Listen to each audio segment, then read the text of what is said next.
Hello, everyone, and welcome to today's Baxter Student Ambassador Program webinar. Presenting for us today is Abby Lee Cook, our BSAP finalist from the University of New Brunswick. Hi, Abby. How are you? I'm doing great, Dan. How are you? I'm doing good, thanks. So just before we get started, I'd like to quickly introduce some of the people attending today's webinar. We have Keith Dewar from the University of New Brunswick and Dennis Smith from SCAL Canada. Carol Greenwood from the Tourism Industry Association of Ontario will be viewing the webinar, as is a representative from the Jamaica Tourist Board. Here at Baxter Media, we have Emily McClung, Ashley Rochford, Ian Stalker, and I'm Dan McDonald. Now, for everyone viewing today's webinar, if you have any questions during the presentation, just type them into the Q&A box, which is found in your Zoom toolbar, and those questions will be answered after the presentation has finished. Okay, Abby, if you'd like to go ahead and share your screen, you can start whenever you're ready.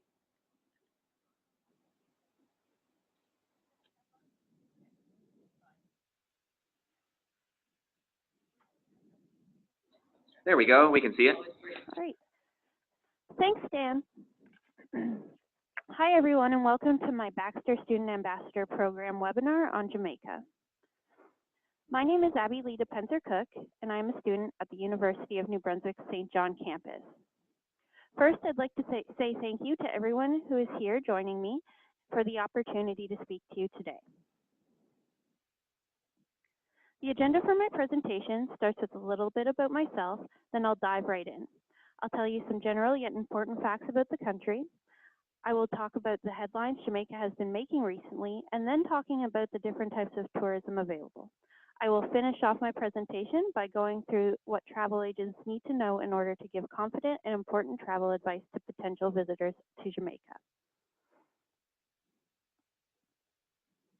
So let's begin. As I said, my name is Abby Lee Cook, but my friends and family call me Abby. I was born and raised in North Bay, Ontario. At 17, I moved to St. John's, Newfoundland, for school and spent 7 years on the Rock. While in St. John's, I met my partner in crime, Jeff, and I followed him back to his hometown of St. John, New Brunswick, where I currently reside. I am 28 years old. I hold a diploma in nutrition and food service management at the College of the North Atlantic, and I will be graduating in May with a degree in applied management specializing in hospitality and tourism from UNB. I've been immersed in the hospitality and tourism industry since I was a child. My mother is an amazing cook and has run kitchens for my entire life. I have worked a great deal in the food service industry as a cook, food service efficiency consultant, and managing university food service in both large cafeteria settings and retail settings. Because of this experience, I have a passion for culinary tourism. I currently work for a local business in St. John called Freedom Tours and Travel. I am currently the shore excursion coordinator and tour planner, and I am transitioning into the role of meeting, incentive, conference, and events coordinator. I'm not sure exactly where I want to end up in the tourism industry, but I'm going to enjoy learning while I get there. I love all things creative, cooking, baking, cross-stitch, painting, and crafting. I love traveling and exploring, family, learning, and my two cats, Bud and Annie. Now that you're all a little more acquainted with me, let's move on to the main event. Jamaica is the third largest island in the Caribbean. It has a strategic position between the Cayman Trench and the Jamaica Channel, two of the main sea lanes for the Panama Canal. Jamaica was discovered by Christopher Columbus in 1494, and the native people of Jamaica were called the Taino, but were eventually exterminated and replaced with black slaves. Jamaica gained its full independence in 1962 from the Federation of the West Indies.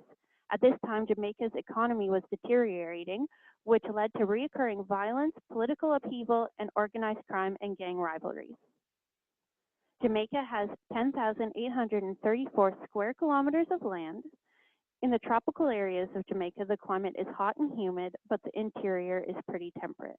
There is not a lot of temperature change day to day and season to season in Jamaica. Jamaica is mostly mountainous, with its highest peak being Blue Mountain at 2,256 meters tall. Natural hazards in Jamaica include hurricanes, earthquakes, and flooding. However, the main hazards are man-made in the form of deforestation, pollution, coral reef damage, and vehicle emissions. Tourists arrive in Jamaica via plane or cruise ship. Jamaica's capital city is Kingston. The population of the whole island is 2,990,561. The spoken languages are English and Patois English. The 78.4% of the island subscribes to the Christian religion, and 38% of the island is between the ages of 25 to 54, and the life expectancy is 74 years old. So a lot of the population is made up of a generally young people. Healthcare is not great in Jamaica.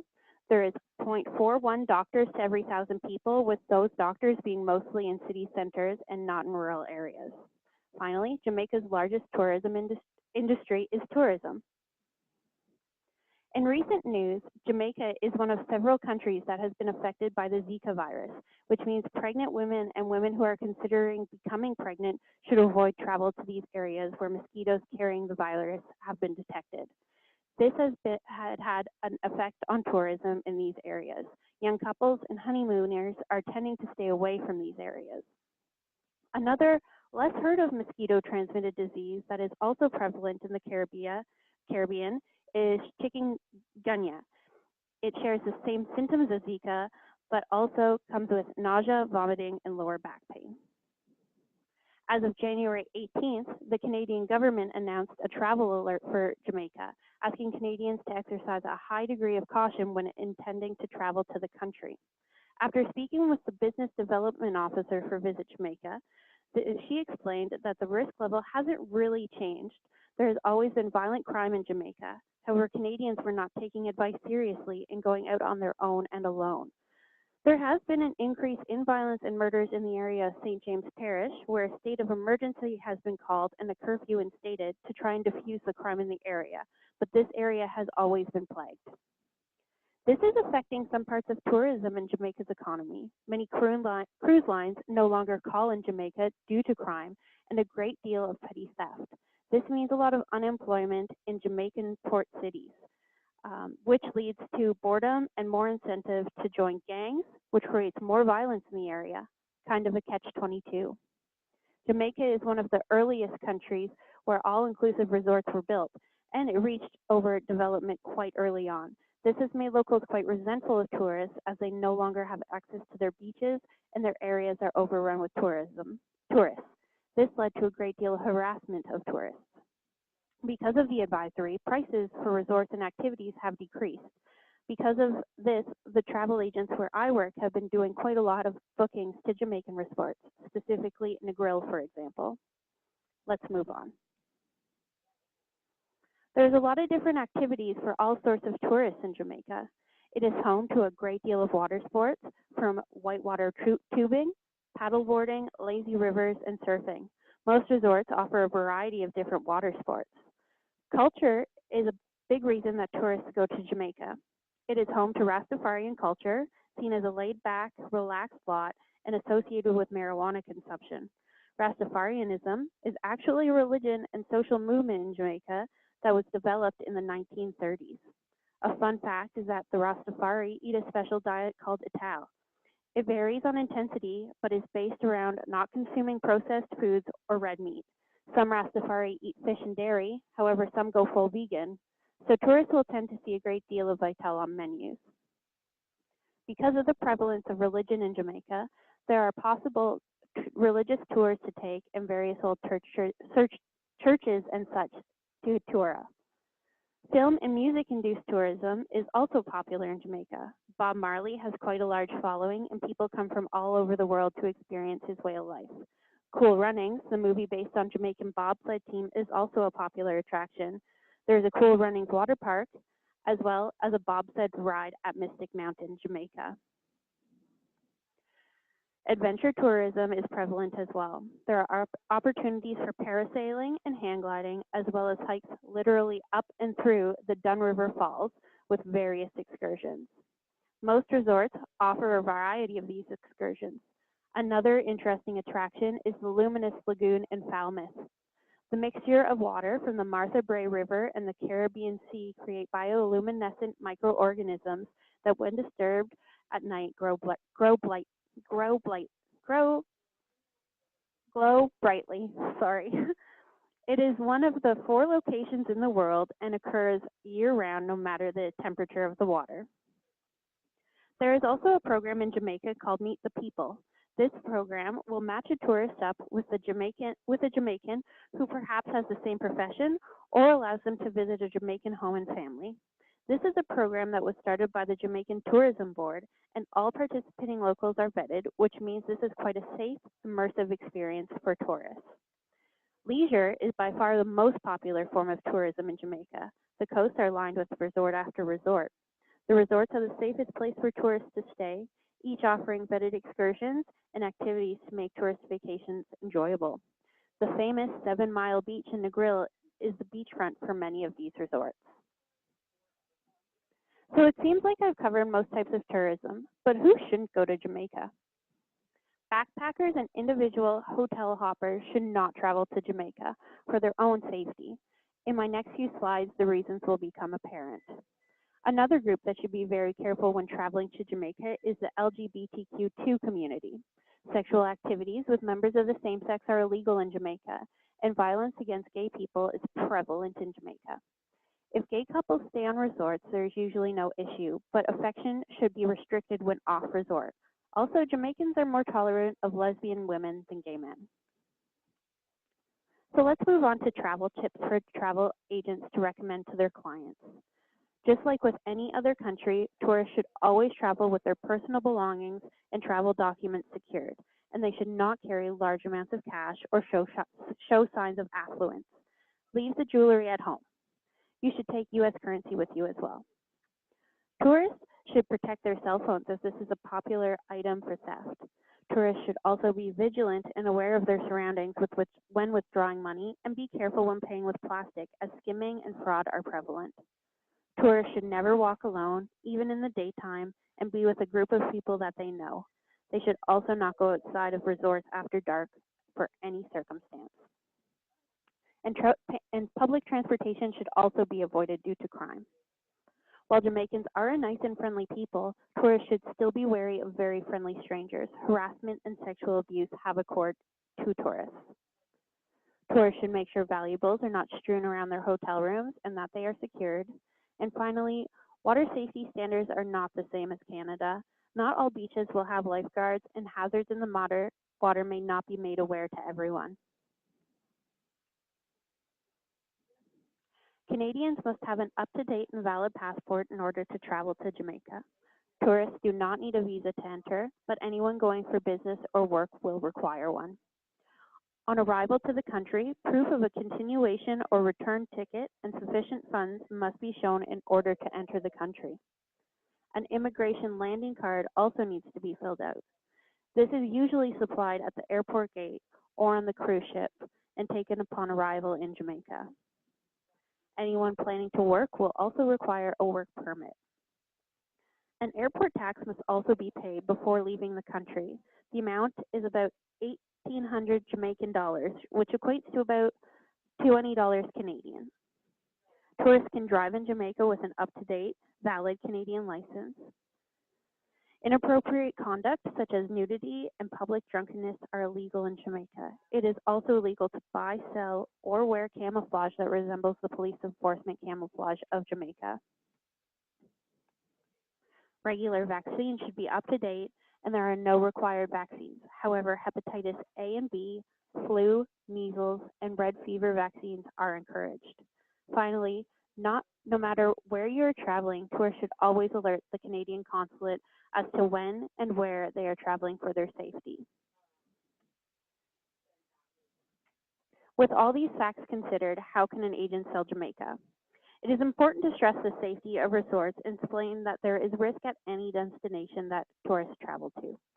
Once safety is established, lower prices right now are a big draw. As I said, in our agency, we've had an increase of bookings to Jamaica because of the prices.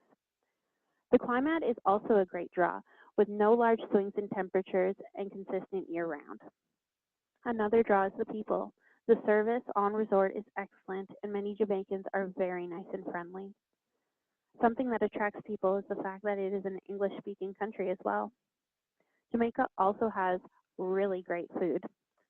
Finally, Jamaica has a really great culture and interesting heritage for those who are looking for a learning experience. In conclusion, Jamaica is a beautiful country that has a violent past and present. Many countries have this issue. As long as tourists are diligent to follow tips and requirements set forth by their travel agents, Jamaica is a fun and exciting place to visit.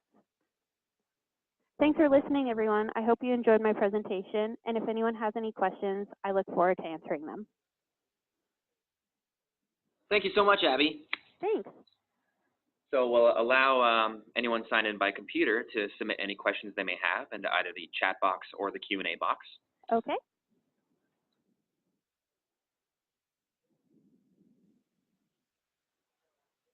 Ian here at Baxter has a question. Sure. Yeah. Do you consider Jamaica a beach destination or a cultural destination, or a combination of the two? I would definitely say it's a combination of the two.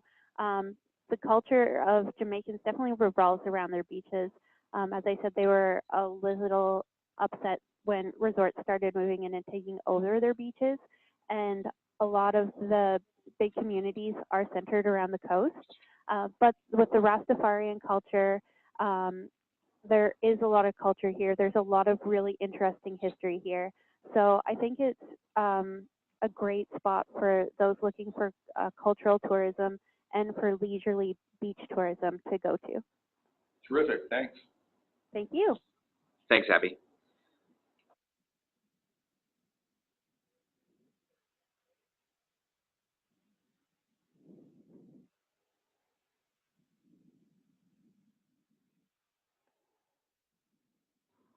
Dennis from Skull Canada asks, with the balance of pros and cons you identified, what stands out as the most important aspect you feel that the country could focus on to grow tourism?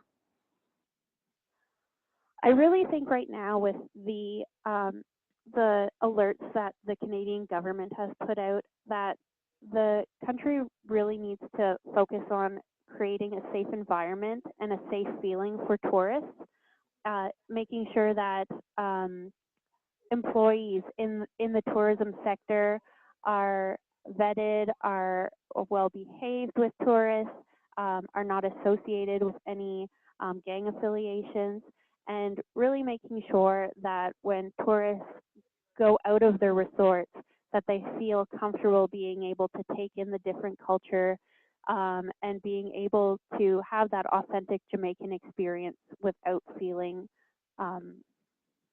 threatened. Thanks, Abby. Thanks.